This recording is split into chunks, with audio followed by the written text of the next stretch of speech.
నమస్తే రమగారు. నమస్తే జయ. రమగారు, మనం నవరాత్రుల గురించి మాట్లాడుకుంటూ ఉన్నాం. ఈ హ్మ్. రోజు యొక్క విశిష్టత. ఆశ్వేజ శుద్ధ షష్ఠి దసరా శరణ నవరాత్రి ఉత్సవాల్లో ఇంద్రకీలాద్రి మీద కనకదుర్గమ్మని ఈ రోజున మహాలక్ష్మి స్వరూపంలో చూపిస్తారు. మనం కూడా లక్ష్మీ పూజే చేసుకుంటాం. అవునండి. అయితే మహాలక్ష్మి అనగానే మానవుడు ప్రతివాడికి మహాలక్ష్మే కావాలి. ఆమె అన్ని రకాల లక్ష్మీ స్వరూపాల్లోనూ ఉంటుంది. లక్ష్మి అనగానే సాధారణ అర్థం మనం లౌకికంగా ధనం అని తీసుకుంటాం. అవును. లక్ష్మి ధన ధాన్య ధైర్య సంతాన ఎన్ని రకాల లక్ష్మిలో కావాలి అవును. మనకి. అవును. ఇన్ని స్వరూపాలలో అమ్మవారు కనపడుతుంది. ఎంత సంపద ఉన్నా ధైర్యం లేకపోతే లాభం లేదు కదా. అంతే. ధాన్యం బోళ్ళంతో వచ్చినా దానివల్ల ధనం రావాలి, ధనలక్ష్మి అవసరం కూడా ఉంటుంది. అన్ని లక్ష్మిలో అవసరమే కదా రమగారు. అంటే పరిపూర్ణతని 8 స్వరూపాలలో ప్రదర్శిస్తుంది లక్ష్మీదేవి. అవును. అయితే ఈమె భగవంతుని భార్యగా ఉండటం వల్ల, విష్ణుమూర్తి యొక్క భార్యగా ఉండటం, నిత్యానపాయినిగా ఉండటం, భర్తని వీడి ఉండని తత్వం కలిగిన దేవతగా ఉండటం వల్ల, ఈ దైవంగా ఉండటం వల్ల లక్ష్మిని ప్రార్థించినా పూజించినా మనకి 5వ తనం పెరుగుతుందని చెప్తారు. ఐశ్వర్యానికి లక్ష్మీదేవి. సాహసము ధైర్యము సాహసోపేతమైన నిర్ణయాలు తీసుకోవటానికి, సాహసోపేతమైన పనులు చేయడానికి లక్ష్మీదేవి. భర్తతోటి ఎక్కువ కాలం కలిసి ఉండడానికి 5వ తనానికి లక్ష్మీదేవి. సంతానానికి లక్ష్మీదేవి. పాడి పంట దానికి లక్ష్మీదేవి. సిరి సంపద లక్ష్మీదేవి. అన్నిటికీ మహాలక్ష్మిని కొలవటమే అల్టిమేట్ గోల్గా కనపడుతుంది మనకి. అది. అయితే ఈ లక్ష్మీ స్వరూపంగా వెలిసిన ఆవిడ విష్ణువుతో కలిసి వైష్ణవి శక్తిగా మనకి దర్శనమిస్తుంది. అయితే వైష్ణవి శక్తి చాలా ప్రత్యేకమైన శక్తిగా చెప్తారు. దీనికి సంబంధించిన ఒక ప్రత్యేకమైన గాథ కూడా ఉంది. ముందు అమ్మవారికి ఈ రోజు ఏం సమర్పిస్తారో చెప్పి అప్పుడు కథ చెప్పుకుందాం. తప్పకుండా. లేదా గులాబీ రంగు, పింక్ కలర్స్, ఏ రకమైన పింక్స్ అయినా సరే, ముదురుగా కళ్ళకు కొట్టే రంగు కాకుండా కొంచెం లేత రంగులో ఏ వస్త్రాన్నైనా మనం అమ్మవారికి సమర్పించవచ్చు. మహాలక్ష్మి పూజ చేసుకుందాం ఈ రోజు ఏదైనా చక్కగా అని అనుకుంటే కనుక ఓ మంచి గులాబీ రంగు చీర కట్టుకుని అమ్మవారికి పూజ చేసుకోండి. గులాబీలతోటి పూజ చాలా బాగుంటుంది. వాసన వచ్చే పువ్వు, గులాబీల్లో కొన్ని ఊరికే ఉంటాయి, అవి అలాగే ఉంటాయి 15 రోజులైనా. అది కాకుండా సెంట్ అంటారు, కొంచెం గుమగుమలాడుతుంది, గులాబీ అత్తర్ వాసన వస్తుంది. ఆ పువ్వుతో అర్చన చాలా మంచిది. అయితే అమ్మవారికి ప్రీతిపాత్రమైన దినుసుగా మనకి శనగపప్పుని చెప్తారు. శనగలు ఆమె యొక్క ధాన్యంగా చెప్పబడుతుంది. ధాన్యం ఉండకూడదు, గ్రెయిన్. అయితే శనగపప్పుతో చేసిన ఏ పదార్థాన్నైనా అమ్మవారికి నివేదన చేయొచ్చు. పెద్ద పదార్థాన్ని చేయలేమనుకుంటే మామూలు క్షీరాన్నంలోనే శనగపప్పు వేసి చేయండి. బూరెలు లాంటివి నివేదన చేయొచ్చు, మైసూరుపాకు లాంటివి చేయొచ్చు, బూందీ తీపి బూందీని నివేదన చేయొచ్చు. శనగపిండితో చేసిన ఏ పదార్థాన్నైనా అమ్మవారికి నివేదన చేసుకోవచ్చు. అమ్మవారికి సంబంధించిన మహాలక్ష్మి అష్టకం కానీ లక్ష్మీ అష్టోత్తరంతో కానీ పూజా విధానం చేసుకోవచ్చు. ఈ మహాలక్ష్మి అష్టకము లక్ష్మీ అష్టోత్తరము కూడా నిత్యము పూజా విధానంలో అలవర్చుకుంటే చాలా మంచిది. వీటికి మనకి ఉపదేశం కావాలన్న నియమం పెద్దగా కనపడదు. అన్ని చోట్ల విష్ణు సహస్రనామం చదవంగానే లక్ష్మీ అష్టోత్తరం చదవాలి, అది లెక్క. లక్ష్మీ అష్టోత్తరం చదివితే లక్ష్మీ అష్టోత్తరమే చదువుకోవచ్చు, కానీ విష్ణు సహస్రనామం చదివితే మాత్రం లక్ష్మీ అష్టోత్తరం చదవాలి. వీళ్ళిద్దరిని పక్క పక్కన చదువుకోవటం వల్ల ఇది మంచిది. ఇప్పుడు పొద్దుటి పూట మనం ఏదో హడావిడిలో ఉంటాం, గబగబా లక్ష్మీ అష్టోత్తరం చదువుకుని పూజ చేసుకుని వెళ్ళొచ్చు. మనం విష్ణు సహస్రనామం చదివినప్పుడు కనుక లక్ష్మీ అష్టోత్తరాన్ని కూడా వెనకాల చదవటం అలవాటు చేసుకుంటే ప్రయోజనం ఎక్కువగా ఉంటుంది. ఒక పదము దాని అర్థం ఎలా ఉంటాయి, విడదీయరాని సంబంధం, అంతే, కలిసి ఉంటాయి. వీళ్ళిద్దరు కూడా అలాగే కలిసి ఉంటారు. ఈ కలిసి ఉండే దేవతలు ఇద్దరిని కూడా, విష్ణువుని లక్ష్మిని కలిపి ఆరాధిస్తే చాలా మంచిది, ఎక్కువ ప్రయోజనకారిగా కనపడుతుంది, బాగుంటుంది చేయగలిగితే. లేదా లక్ష్మీ అష్టోత్తరం చేసుకోండి. లక్ష్మికి అష్టోత్తర శతనామావళి అంటే ముందు ఏదో స్తోత్రం ఉంటుంది కదా. అవునండి. ఫలశ్రుతి స్తోత్రం ఉంటుంది, ఎవరెవరికి చెప్పారు కనపడుతుంది. ఒట్టి నామాలు ప్రకృతి వికృతి విద్యం ఓం ప్రకృతి నమః ఓం వికృతి నమః ఇలా కూడా పూజించుకోవచ్చు. కుంకుమార్చన చాలా విశేషంగా లక్ష్మీదేవికి ప్రీతిపాత్రం. పువ్వులతోటి చేసుకోండి. అది కుంకుమార్చన మనం ఎక్కువ కుంకుమార్చన చేయకూడదని చెప్పుకుంటాం, అందుకని ఈ రోజున అష్టోత్తరంతో పువ్వులు చేసుకోండి. ఏ అష్టోత్తరంతో అయినా పువ్వులను అర్చించుకోవచ్చు, ఎన్ని పువ్వులైనా సమర్పించుకోవచ్చు. ప్రత్యేకంగా చేమంతి పువ్వులు కూడా ఈమెకు ప్రీతిపాత్రం అని చెప్తారు.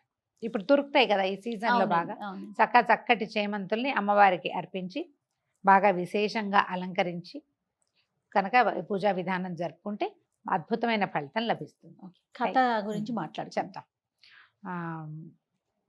పూర్వం అయోధ్య నగరానికి ఒక రాజుగారు ఉండేవారు, ధ్రువసంధి ఆయన పేరు. ఆయనకి 2 భార్యలు, వాళ్ళకి 2 కుమారులు. అయితే 2 భార్యల్లో పెద్ద భార్య కుమారుడు కొంచెం కాస్త మెతకగా ఉండేవాడు, పిల్లవాడు అమాయకుడు.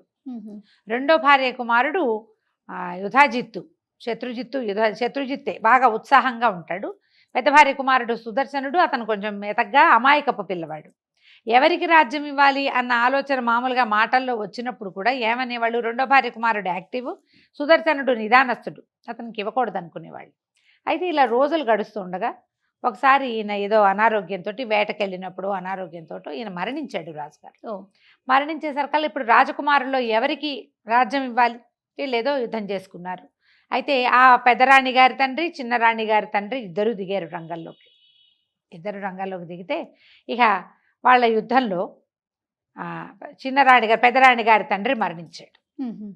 తండ్రి సహాయం లేకపోయేసరికల్లా ఈ పెద్దరాణి గారైన మనోరమాదేవి ఆవిడ ఏం చేసిందంటే పిల్లవాడిని తీసుకుని పారిపోయి, నేను బాగా వివరం చెప్పట్లా, చకచక చెప్తున్నా కదా.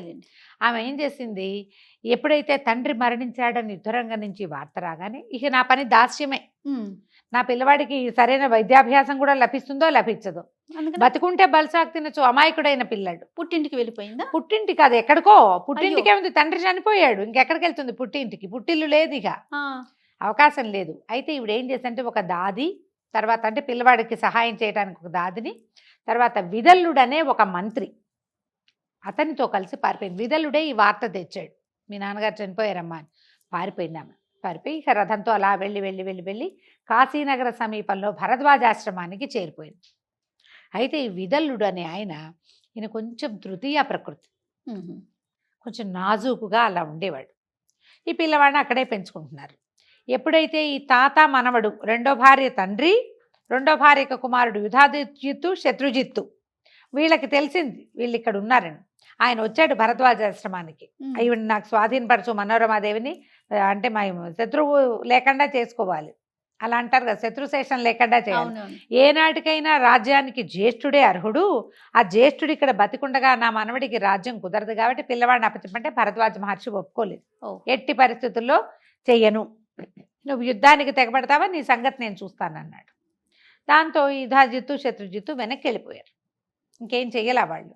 ఇక్కడే రాణిగారు పిల్లాన్ని పెంచుకునేది. ఈ పిల్లవాడికి 10 సంవత్సరాలు అలా వచ్చినప్పుడు ఓసారి ఎప్పుడో ఒక చెట్టు కింద నుంచునుండగా ఈ ఆశ్రమంలో చాలామంది విద్యార్థులు ఉండేవాళ్ళు.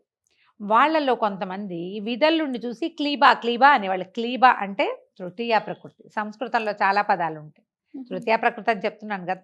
ఈ క్లీబా అయితే వాళ్ళు క్లీబ్ అని ఎక్కిరివింతగా అనమాట, ఉట్టిగా క్లీబా అంటే నన్నే అన్నావు అంటారు. కానీ క్లీమ్ బీజాక్షరం కదా రమ్మగారు. అవును, అది వినపడింది. ఈ క్లీబాలో నుంచి కుర్రాడికి ఏం వినిపించింది, క్లీమ్ అని వినిపించంగానే ఉత్సాహంగా తోచింది అక్షరం ఏంటో. ఊరికే పిల్లలు ఏదైనా ఒకటి కనపడితే అంటూ ఉంటారు కదా, ఆ క్లీమ్ క్లీమ్ క్లీమ్ క్లీమ్ అంట మొదలుపెట్టాడు. లోపల బయట కూడా క్లీంకారమే, వదిలిపెట్టల. ఆ క్లీమ్ ఎంత అయిపోయిందంటే కొన్ని లక్షల సార్లు అన్నాడట. పునశ్చరణ జరిగేసరికల్లా అందులో నుంచి, ఆ వైబ్రేషన్లో నుంచి శక్తి బయటకు వచ్చేస్తుంది.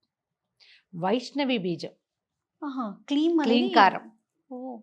అయితే వైష్ణవ శక్తి అతనికి గరుడారూఢగా అమ్మవారు కనిపించేసింది. కనిపించి వీడికి ఒక ధనుసు బాణాలు ఇచ్చింది సుదర్శనుడికి.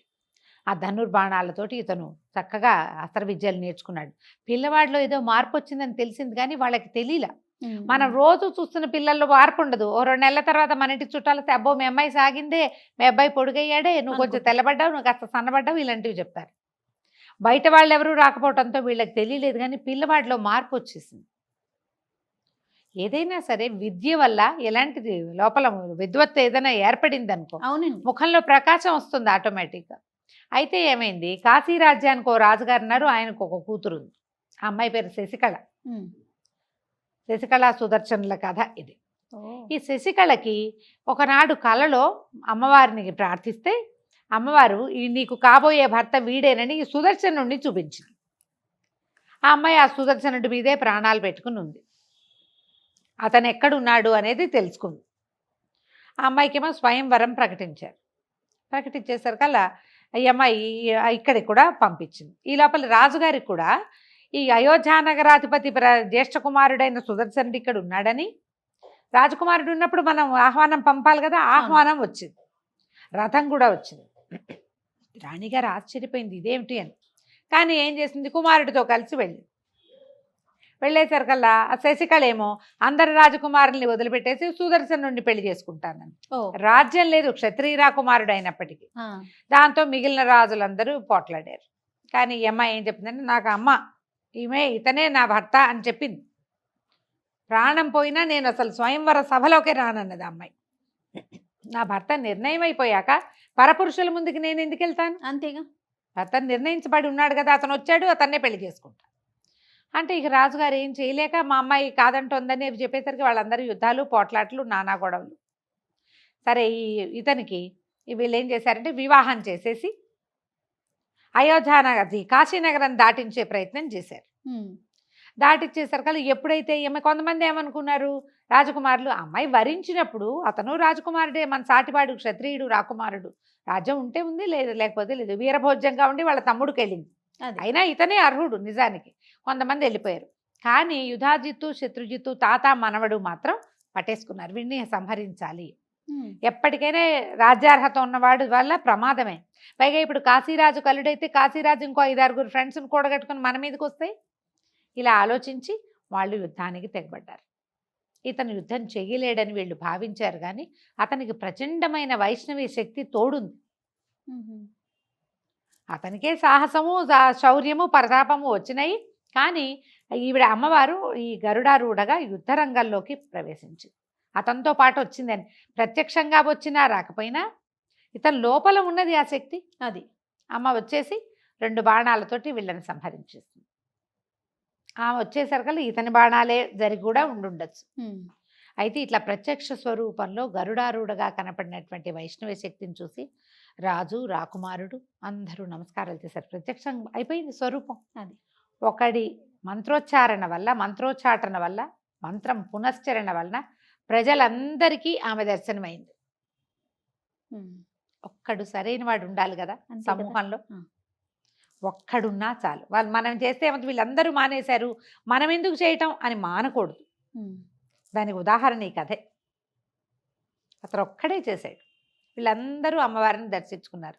అప్పుడు ఆయన కాశీరాజ్యంలోనూ ఉండమ్మా అని అడిగితే, కాశీరాజ్యంలో ఒక దేవాలయము, ఒక చోట వెలిసింది అమ్మవారు అంబికా స్వరూపంతో, అయోధ్యానగరంలో కూడా వెలిసింది ఈ వైష్ణవి శక్తి.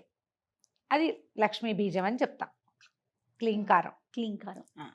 తర్వాత ఇతను రాజ్యానికి వెళ్ళి తమ్ముడు చనిపోయినా పినతల్లిని చక్కగా చూసుకుంటూ అయోధ్యానగరాన్ని మళ్ళీ పొందాడు సుదర్శనుడు. కేవలము ఏ ఉపదేశము లేకుండా దైవికంగా తనకు అందిన ఆ క్లీంకారాన్ని పట్టుకుని, క్లీంకారే అది క్లీంకారము అంటాం. దాన్ని రాయాలి అంటే ఏం రాయాలి, క్లీంకారము అని రాయాలి. ఆ క్లీంకారాన్ని పట్టుకుని తన రాజ్యాన్ని మళ్ళీ సంపాదించుకున్నాడు. చూడండి ఎంత చిత్రమైన కథ కదా. చాలా అండి. మనం ఏదైనా ఒక్క మంత్రం చేసినా, మనం స్తోత్రము, శ్లోకము గంటల తరబడి చదవాలి, ఇంత పూజ చేయాలి, ఇన్ని పువ్వులు వేయాలి, ఇంత అలంకారం చేయాలి, మనలాగానే చక్కగా గ్రాండ్గా అలంకరించుకోవాలి. దీనికంటే ఇదంతా మంచిదే. అదేవి కుదరకపోయినా శుభ్రంగా పసుపు రాసుకుని స్నానం చేసి, తలారా స్నానం చేయగలిగితే మంచిది, చేయకపోయినా ఏ తప్పు లేదు.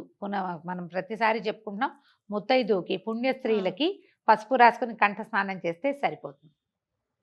ఒక్క శ్లోకాన్ని లక్ష్మీ క్షీర సముద్ర రాజతనయాన్ని తీసుకున్నా మీరు 11 సార్లు, 21 సార్లు, 40 సార్లు, 108 సార్లు మీ శక్తి కొలది ప్రార్థించుకోండి అమ్మని. ఈ క్లీంకారం ఆయనకి లభించింది కదా అని మనం కూడా చేయాలంటే గురూపదేశం ఉండటం ఎంతైనా మంచిది.